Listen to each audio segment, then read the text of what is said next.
Hey, this is Steve in Dallas, Texas. It's Saturday morning, my friend, and you are listening to Light Talk. Good morning. This is Zach, live from our nation's capital. Today we're discussing how to spend money, color matching in the virtual and real worlds, the new Series 3 Leko from ETC, the virtues and pitfalls of owning equipment, and I can't keep up, all on Light Talk.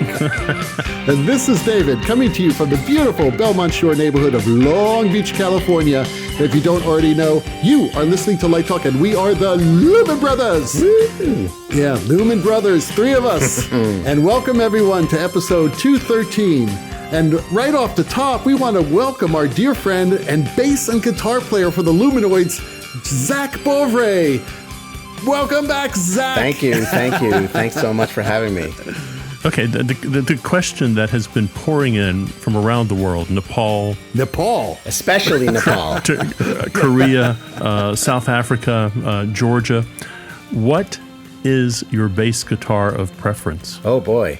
Well, I have a modest but fun collection of bass guitars, but my bass guitar of preference is a 1986 Paul Reed Smith Bass 4, which I actually got with my Bar Mitzvah money.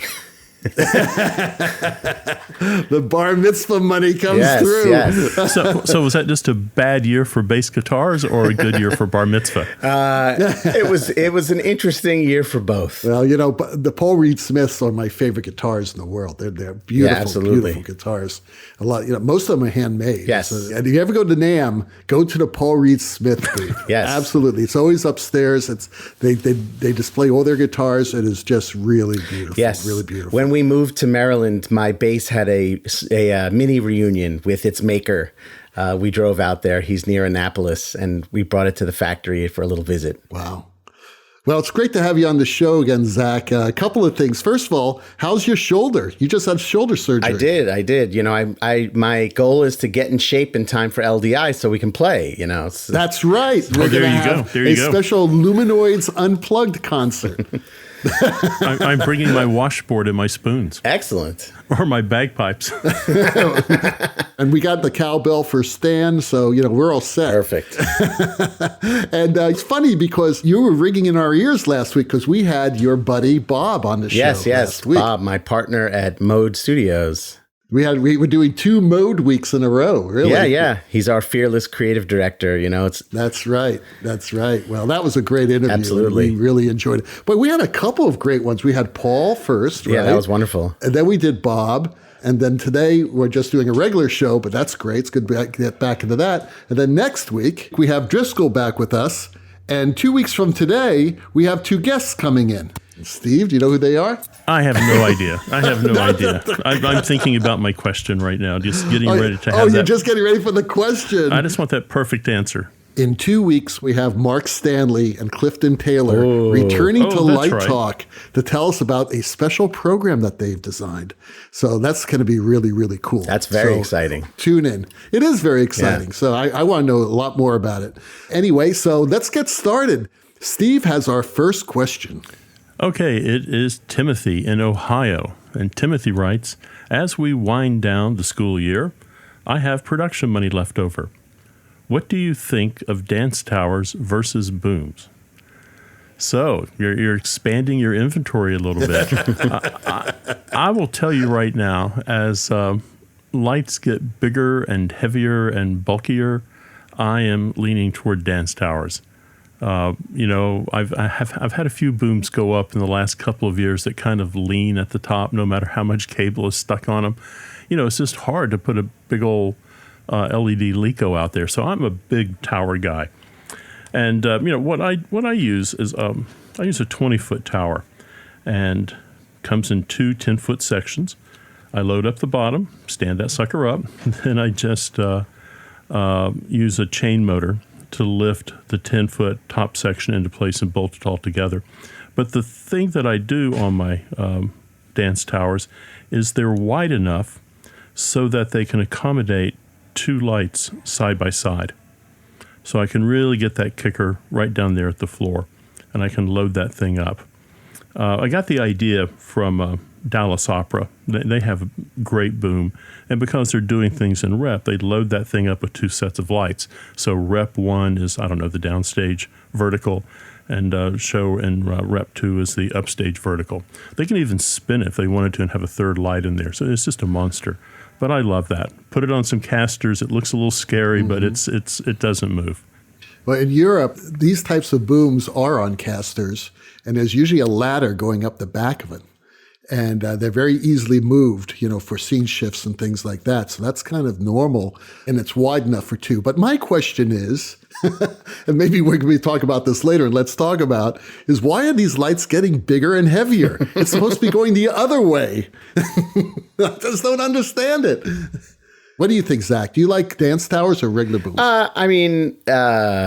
The idea of the dance tower is actually very interesting to me.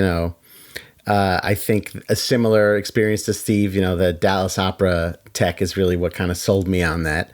But I also kind of feel the same way you do in that things seem to get bigger and take up more space. And it seems like that's the kind of thing where, we'd want some kind of magical, smaller device that doesn't even require some giant piece of truss or anything like that. But I will say, just to add to your comment, that in my experience in Europe, the chain motor is also used to move actors. Well, we use rakes.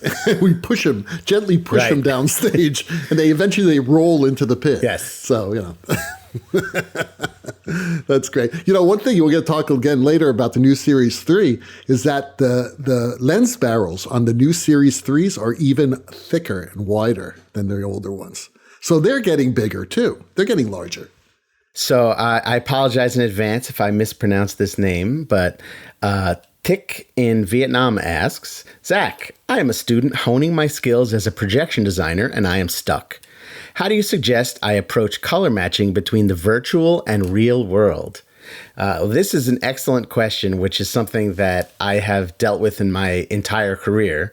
And it's funny because I don't know if I've mentioned this on the show before, but I come from a line of people who worked in theater and film, going back to my grandfather, who actually worked, he owned a film developing lab just as color film became a consumer product in the 50s and 60s. And back then, it was a lot about the quality of the eye of the person who was doing the processing. And so it would be someone like my grandfather who was deciding what the quality of the red was going to be for Richard Avedon or something like that. What is the quality of this color going to be, and how do I relate to that? And now the big challenge that we face in the live entertainment world is we have all these different devices that mix colors in a different way. So I have a computer that treats color a certain way, and I'm trying to match it to a light that treats color a totally different way. So you guys know, I'm sure, when you mix colors with light, it doesn't affect the quality of the color in the same way as when you do in a computer or with paint or something like that. And so for many years, I was often chasing the color of gel. And, Driscoll, who used to assist me many years ago, who you had on the show a few weeks ago, he and I figured out a way to sort of extract the colors out of Lightright so that we could make a simulation of them in Photoshop to apply virtual gel to our imagery. Cool. And but it was still a contest. And I think you've had Chad from Roscoe on the show as well. And Chad and I used to talk a lot about what kind of gel can I put in front of the lens of the projector, because I'm using a projector that has a kind of lamp or multiple lamps that produces a different quality of light than any kind of lighting fixture does.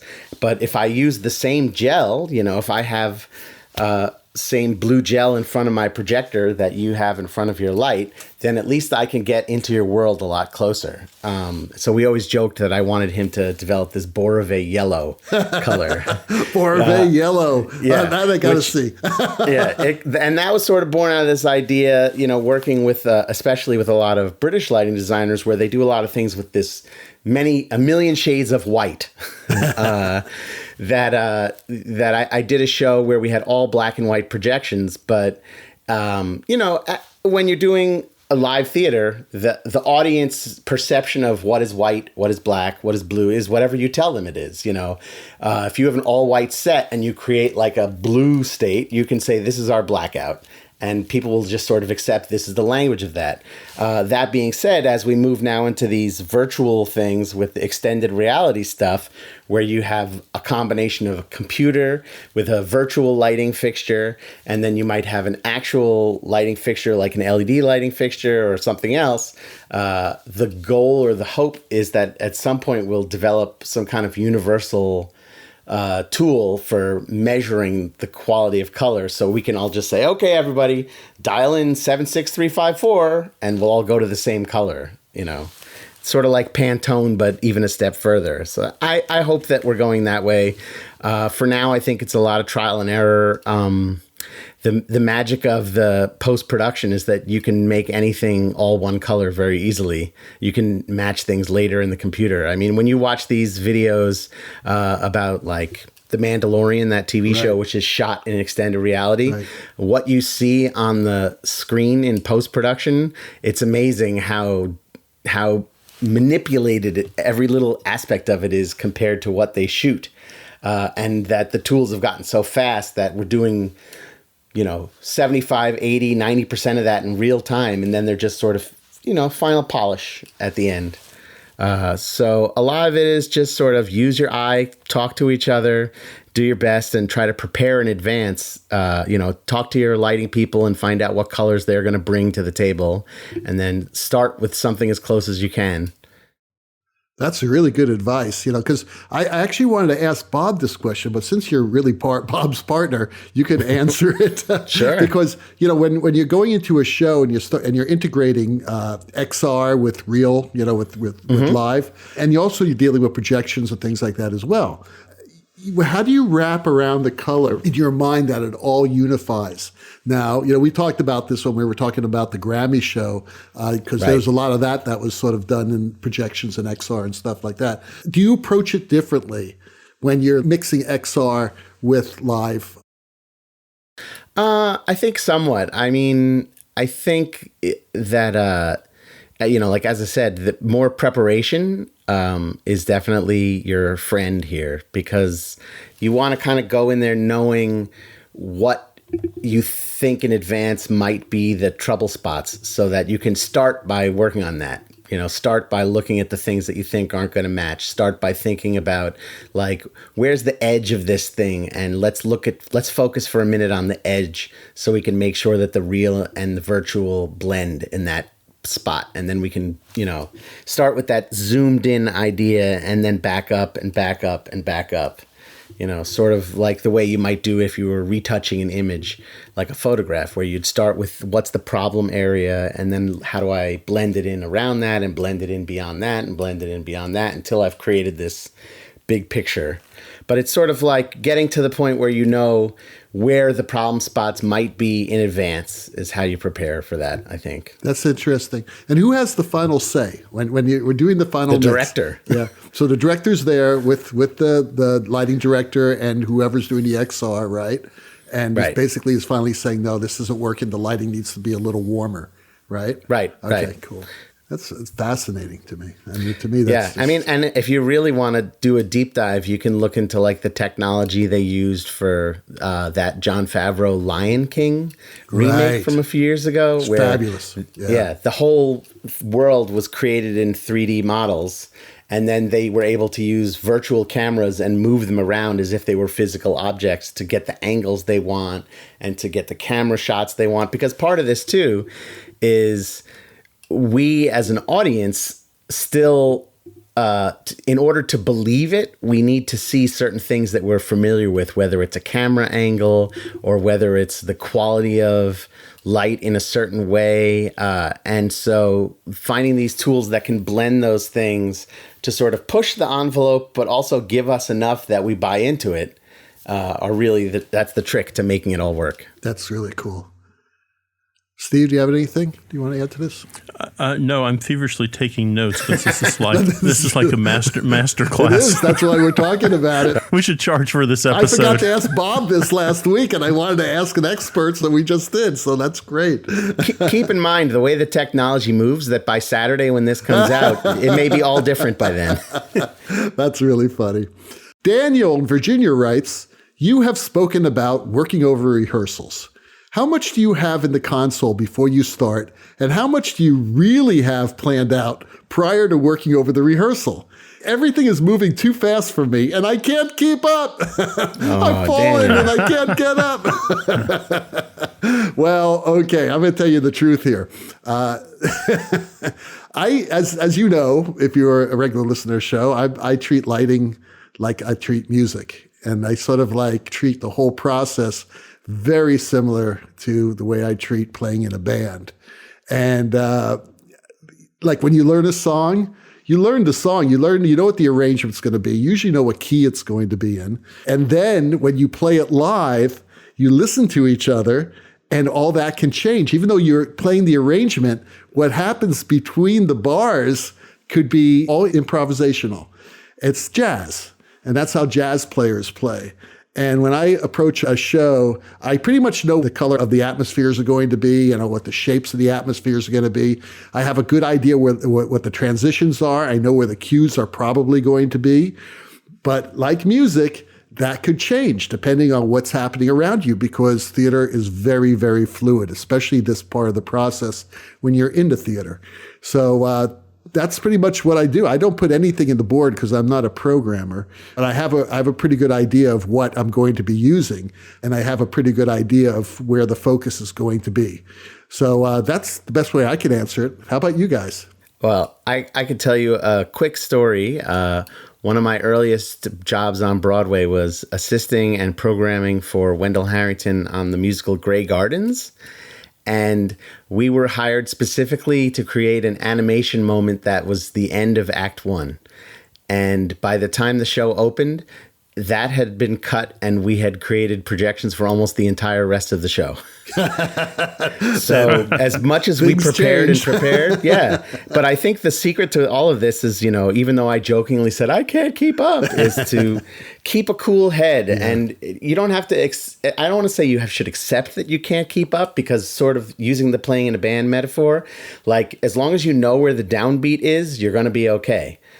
So it's okay to have to change the plan. So not getting frustrated or flummoxed or coming to a standstill if you have to turn on a dime is the secret, I found, to being able to do this, because you're going to reinvent the show at least 3 times during tech anyway. So just go into it knowing that's going to happen. That's what makes it fun. And there's, continuing with the band metaphor, that it's also really important to know how to start the song and end a song. If you know that, and you know what key it is, and you have an idea what the arrangement is, you're fine. So have fun. Right. Well, I agree. I mean, it is about turning on a dime. It is about having 7 ideas when you come into that tech. It's about having a plan on where you're heading. And if you're heading in the wrong direction and it's just ugly, then you need to turn and do something else. You also need to have the courage to kind of turn to the director and say, I'm working over the rehearsal. We agreed that I should do this. I just need a second to catch up. And 9 times out of 10, they're going to say, sure, just don't black out the stage. Let's get caught up. Let me know when you're caught up. They may be pushing on in more blocking or more conversation on stage. But I prefer working live. And it is so much easier. You don't always have that opportunity. I've gone into places where it really kind of has to be in the console when I get there. But if I can work with the director and the actors in the space, I always think it's a better experience for everyone. Well, it's like what Paul says. I mean, get the broad strokes done. Get those big broad strokes recorded. All the stuff, the little focus cues and the little dynamics that may change during the scene, you can put those in later. You can add them in over rehearsals, but just get those broad strokes done and get something in the board. You don't want to get through that first rehearsal with only like 2 scenes out of 8 scenes done. And they continued. They got through 8 scenes, but you got so lost that you're still trying to fix other stuff. Push forward. You'll get that other stuff done later. I found that directors don't like to be told, I got to wait. You got to hold on a second for the most part. I must just tell you that they get very nervous at that point. And you just say, okay, I'll fix that later. And that's okay. You can say, I'll fix that later and move on. And I always do that. I have a cue list that I pre-write. And when I record a cue, I highlight that my cue list in yellow. If I need to come back and work on it, I put it in blue. And I do this, and maybe in one scene there may be 8 cues, but maybe only one of them I wrote.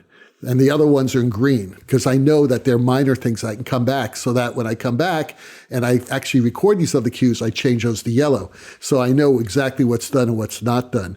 And if I cut a cue, it's in red, but I always keep the cue there so I know what I cut, and make sure that the stage manager knows also. So organization is a big part of it as well. But don't freak out that you're falling behind, because you're really not. You're actually working over the show and you're getting ideas. And usually when you go home that night, you'll say, oh, now I know what to do in that scene. You know, when I was young and naive and just starting in opera, a conductor hired me. And he hired me because of my improvisational work. And he said, what we need is, I want you to be a partner in this. No, I was young and stupid. He said, I want you to be a partner. So at the piano tech, you just let me know. Here, we're going to give you a light switch, and whenever you want me to stop, flip the switch, and the light will go off. And so I thought, this is great.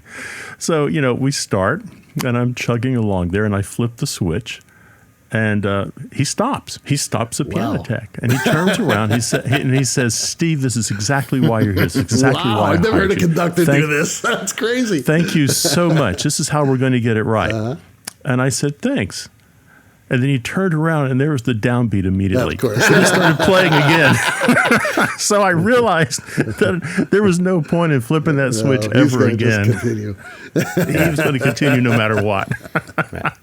Yeah, I mean, you guys definitely, I will say, in the projections world, I've always been jealous in that for a lighting designer, as long as you don't go to a blackout in the middle of rehearsing a song, right. You can kind of get away with, I'm working. But like if I bring up an image that's the wrong image, everybody looks at your image and they can't just go, oh, he's working on that other song right now.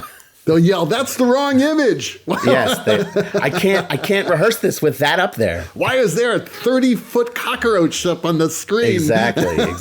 That's for Act 4. Right. I saw Hal Binkley working on a dance at the Joyce one evening. And, it's tech. He's kind of working over dance. And he probably created the world's ugliest light cue. I mean, it was like a Pepto-Bismol psych.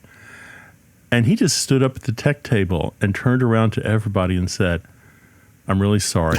I'll never do that again. And just went back to work. That's good. Now that you're kind of a pseudo Lumen brother, maybe your stock is going up and you can just turn and stop these rehearsals. Yeah, I'm going to get my own light switch. Wait, it's like he's not a pseudo Lumen brother. He is a Lumen brother. Pseudo, no. No. You are the Lumen brother. I'm not questioning his ability to play a bass guitar. No, you're not. But you said pseudo Lumen brother. He is a Lumen brother. We're all Lumen brothers. Sounds good. It's like a Disney production. We're all Lumen brothers. Yes, it's a Lumen after all. You are listening to Light Talk, and today's episode is sponsored by a public service announcement from No More 10 out of 12s. A group of rowdy beavers is being blamed for causing a town in British Columbia to lose its internet, phone, and cable TV service this past weekend by chewing through the fibers and using them to build their little houses. The beaver menace could move across our northern border. If the Canadian beaver can chew through an internet line, what chance do our American DMX lines have against the mighty beaver? Now, there are those among you who may reject the Beaver Threat. To you, I ask, why is ETC working so hard to develop a stable wireless DMX system on their new fixtures? Is this simple coincidence? I think not. If you travel through Wisconsin, you're apt to see beavers all over the place. And many of those beavers are rowdy Canadian beavers that have crossed our border. What to do?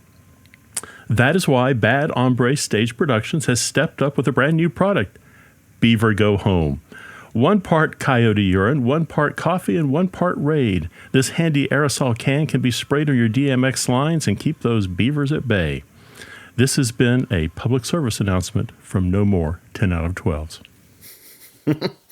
And now, back to Light Talk. Well, the sound of those crazy rabid ducks tell us that it's time again for Let's Talk About. And today's Let's Talk About is all about the new Series 3 Leco and Desire Fresnel from ETC. Now, several weeks ago, we actually did a Let's Talk about game changing and if this was indeed going to be a game changer. And a lot of it was, it sounds great. We have all the confidence in the world in ETC, and it's probably going to change everything. But we need to see it. Well, the good people at ETC invited me over to their Los Angeles showroom, and I got a complete demo on these fixtures. Not on the Desire Fresnel, but on the previous Fresnel that also uses the same type of light engine. And I must tell you that I am very impressed. Very, very impressed. I think they've got it. Not only does the light engine perform beautifully when it comes to color matching the 3200K, but it also has an amazing menu system on the back of it where you can really dial in the colors. It has new side tilt clamps, which actually extend and are very useful. And I was just very impressed with the way it's designed. Plus, as we all know, it has that new inboard multiverse control system. So you don't have DMX cables everywhere. It has a little antenna on the back, too. Have you guys seen these guys up close yet? I have not. I'm being promised to have one, to see one soon. Now, you stuck your hand out and turned your hand all red. What did you think of that? I was just showing that was only that deep red LED on. That's why I posted so that. So you think that really makes the difference? Absolutely. Because we A/B'd it against the old Series 2s, and it was a dramatic difference. It was a dramatic difference in color rendition, and it was also a dramatic difference in power. I think it's 40% brighter than the previous Series 2. Wow. Well, I'm looking at their spec sheet here, and it says 13,000 lumens, right, which that's pretty bright. Yeah, it's almost as bright as the old 750-watt Source 4. Not exactly as bright, but almost as bright. Again, it depends on what color you're using, too. I'm just talking about when you got it dialed into 3200. If you're using, if you put a primary red in front of a 750-watt Source 4, and then you dial in the primary red of that ETC Series 3, I believe that the Series 3 will outperform it when it comes to those colors. Did you see it with the new lens against an older lens? Since it'll take any lens you want to stick in there. It will take the older lenses, but here's the thing.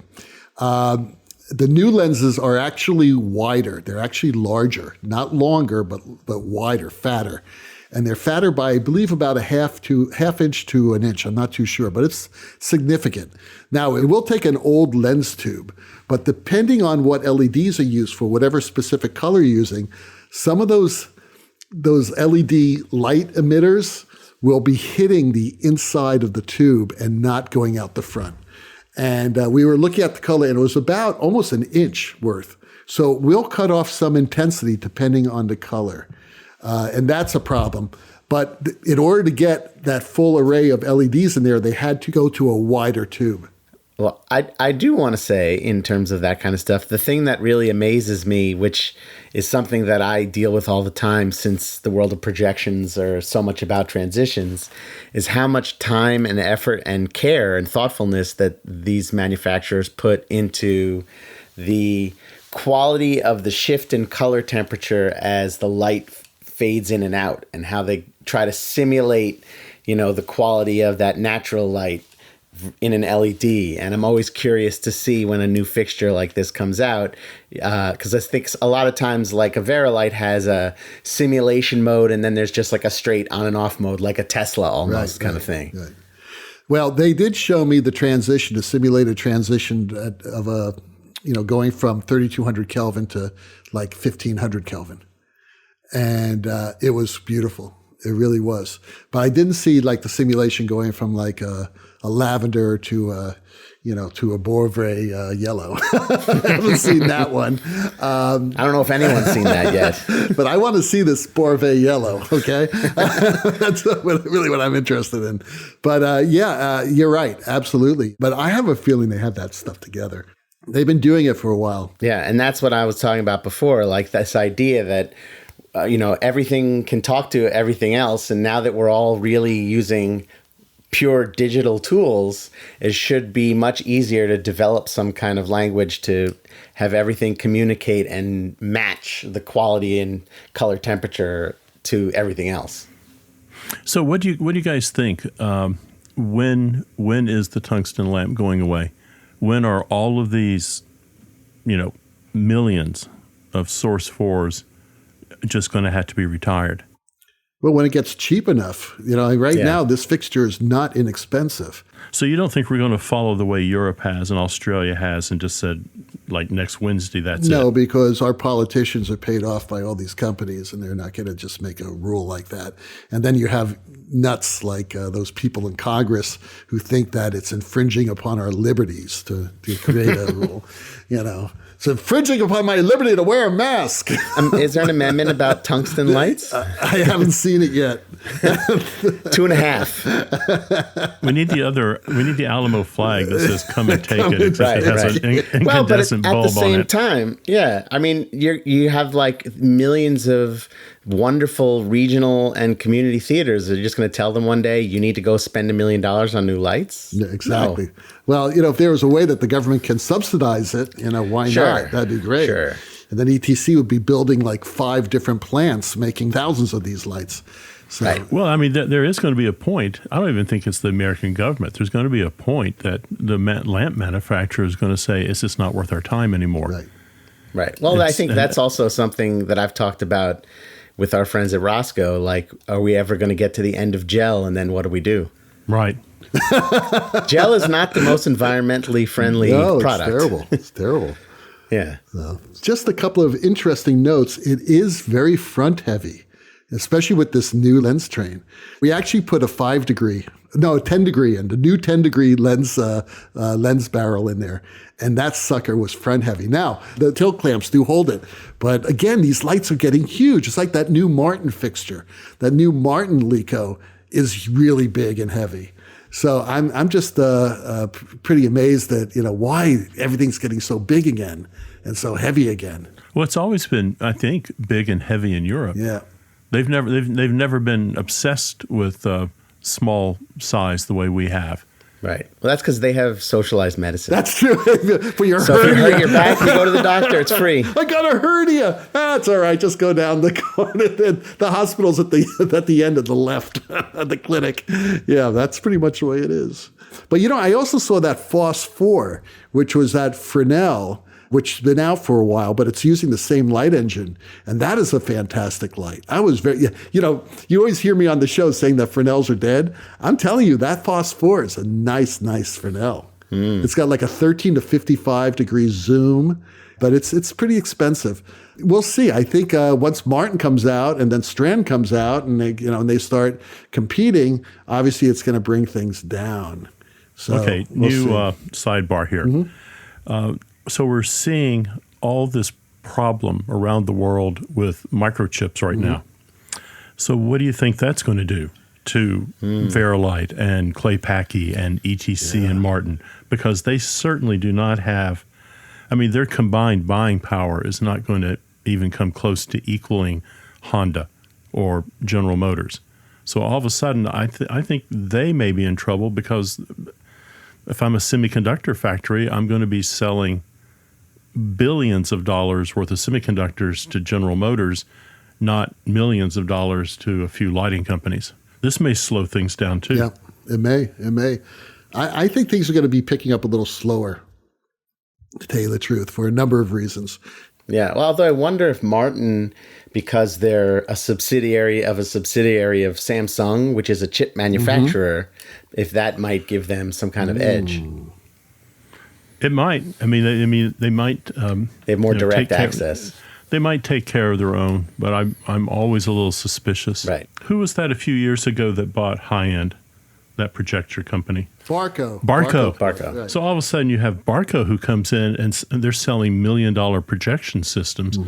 Do they really want to sell, $10,000, $8,000 moving lights? Well, it's interesting when I think about Martin in particular, because I know that Martin is the predominant manufacturer for cruise ships. Right. And that's a huge market, but right now that's a dead market. I see them. There are 4 of them docked right outside my front window. I see them every day. They've been there now for a year. Yeah. Pre-pandemic, I worked on a ship, and that company had enough sway with Martin to have them implement features into the lighting console that were not there, because they were like, we have, 30, 40 ships. Right. We have 1,000 of these consoles. But right now, they have no power probably because they're just in the dock. That's right. Well, I'm buying Disney stock as fast as I can because that is going to become a monster, Well, Disney's really doing the right thing when it comes to that whole Marvel thing. I mean, now we're really off the subject of let's talk about. But boy, are they producing great stuff with Marvel. That's all I have to say. That's why the crazy ducks are in charge of, let's talk about. Well, they're in rabid right now. They're in rabid mode. Anyway, let's finish off the show. Steve has our last question of the day. Kane in Wisconsin. Kane, watch out for those beavers. Kane in Wisconsin writes, do you own any gear? If so, what and why? I'm almost about to punt this over to Zak. What's happening is I'm doing more video and film work, and so I'm snatching up a few tungsten fixtures and a little grip equipment, so I can just make a whole little package. So you get the gear too. But typically, no, I don't own equipment. That's not something as a designer that I really want. For me, it's money wasted. I'd rather just focus on the design and not have rental packages. Though I do know a couple people actually here in Dallas who have small moving light packages, like 12, 24 lights. And when the theater hires them, they bring in their equipment with them. So they get the designer who's quite good, and that designer brings in that equipment for that one big musical or rock and roll show that they're doing, that the theater can't afford that equipment just to have an inventory, but they can bring this person in, and it's like a, one big package. I don't know. Do you guys own anything? I think Zak and I own the same stuff. We own basically musical equipment. He owns bass guitars and amps, and I own Hammond organs and Mellotrons, and that's about it. What do you think, Zak? It's challenging, especially in the video world, because, I said this jokingly earlier, but if I buy something today, tomorrow it's going to be old news. That's right. And so I do own like a green screen kit. Luckily, green screen is still green screen. It's still green. I have a camera, but I usually get a new camera every couple of years because the technology just shifts and changes enough that it's not worth it to use. I mean, it's funny because when you had Paul on and he and Driscoll talked about that show where it ended up being cheaper for Driscoll to go to Scotland to shoot stuff, and I helped Driscoll put together a camera package for that, and it was a similar thing. It was cheaper to buy it than to rent it at that point. But at the same time, you own something that in 6 months is going to be obsolete, and you're going to get hired to do a show that's 4K, and you're going to own a 1080p camera, and it's not going to be high enough resolution. So if you it's sort of like, they say if you think you're going to wear the tuxedo at least 3 times, then it's worth buying instead of renting. So you got to kind of forecast. Like when I was doing Rock of Ages and we knew that there was a scene in the show that we had to shoot against a green screen, and that we were going to shoot it like 4 times a year, probably as long as the show ran, it was worth it to own a camera at that point. Because it was going to be cheaper, and it was going to be something that was a tool I could use for other things as well. I own licenses for a bunch of media servers, and the reason that I feel like that's okay is that in many ways it's like I own a dongle, right. And then whatever computer I have is the computer that I can use to program. The media server is just software at that point.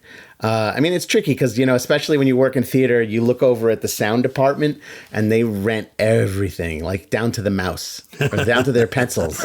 And we're sort of required to bring our own mouse. And I'm just like, I want to rent a mouse. I want to rent a printer. Yeah. But it's just, this is part of the history and tradition that we're sort of expected to have our own equipment. And I as someone who's also taught projection design at the university level, the challenge there is like, it's one thing for me to buy a license of Watch Out, which is a couple $1,000s. But if I'm going to teach a class and they need to have 20 licenses of Watch Out, that's a lot of money. Yeah. I have a question for you, Zak. Sure. What do you use for a video monitor? If you're going to watch like something like the Grammys on television, what are you watching? What's your monitor? I have a TCL television brand TV. That's a Dolby Vision TV. That's something actually I was thinking about during the color balancing thing, that now with things like Dolby Vision and HDR, which is a high density resolution imagery, that high dynamic range, there's sort of an automatic color calibration that goes on between your TV and whatever your playback device is, if it's Apple TV or Chromecast or whatever. But like in the newest version of the iPhone and Apple TV software that just came out the other day, there's actually a built-in color calibration tool where you hold your phone face forward to your TV, and the little camera in the front that you use for FaceTime like examines the pixels and measures the color temperature of the pixels and adjusts your TV accordingly based on that. Why haven't you gone to OLED? Because I have kids. And they'll kill it? Is that what you're saying? No, he has college to worry about. Clothes, they want to go to school. They want to play soccer. Oh, money. Yeah. They want food. Yeah, OLED has not come down in price to the point yet where it's affordable. It's affordable enough for my home. Okay, got it. Well, we'll see how business comes back after the pandemic's over. I suggest you sell those children and you buy an OLED TV. No, I've seen them. How old are your children? They are 8 and 12. See, I started out with plasma, and then I had to get OLED because everything now looks gray to me. I mean, if I held on to my it's plasma gray. TV for a long time. Yeah, but then it doesn't do 4K. That's the problem. Right. Yeah. No, mine was 720p. Yeah, that's great. Great television. Yeah. Well, the rocking sounds of the Lumenoids tells us that once again you've spent another morning listening to Light Talk. You can hear our show on Spotify, iTunes, Google, YouTube, livedesignonline.com, and just about every podcast site out there. Check out our website on lighttalk.org for future guests, and be sure to follow us on Facebook and subscribe to our podcast. That way you will not miss a second of Light Talk insanity. No guarantee is offered regarding the accuracy of any statements or opinions made on this podcast. However, if you do decide to litigate, the law firm of Flecht, Flocht, Flare, and Glare and their paralegal Snoot will defend us until our retirement funds are depleted. Light Talk is written and produced by the Lumen Brothers, coming to you from Long Beach, Washington, D.C., and from deep in the heart of Texas. And tune in next week when we welcome back our friend and guest host, Driscoll Otto, to Light Talk. All that and a new sponsor. Light Talk, broadcasting questionable Lumen knowledge and humor around the world. So we'll see you all next Saturday morning. Bye-bye from Light Talk. Thanks, Zak. Thank you.